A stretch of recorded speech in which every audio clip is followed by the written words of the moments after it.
c'est la candidate. C'est important. Hein. Je pensais que c'était vous. Ben Non, c'est moi c'est fini, moi c'était la présidentielle, c'est terminé. Quelques heures aux Essarts avant de filer à Quimper.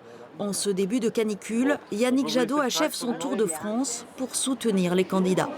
On a la possibilité de sortir de 5 ans d'inaction climatique avec des députés comme Lucie Etonneau, parce qu'on sait à quel point, à la fois, elle est ancrée sur son territoire et que ce sera une députée qui portera cette écologie, qui crée des entreprises, qui redonne du pouvoir d'achat, qui redonne la solidarité dans notre pays. Donc on a besoin de gagner dimanche.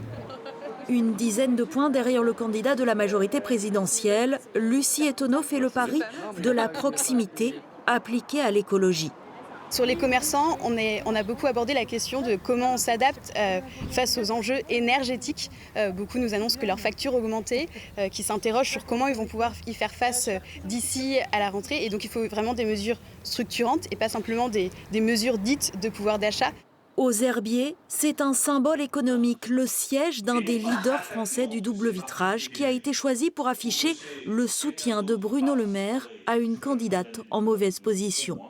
Moi, j'ai envie de dire aux électrices et aux électeurs de ce territoire, vous soutenez le projet d'Emmanuel Macron, vous l'avez fait au second tour des présidentielles, soutenez-le aussi aux élections législatives.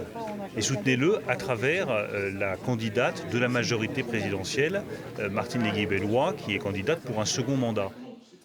Ici, la députée sortante est arrivée en deuxième position.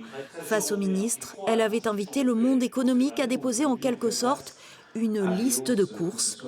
Combien pèseront finalement ces soutiens nationaux? La réponse dimanche soir dans les urnes.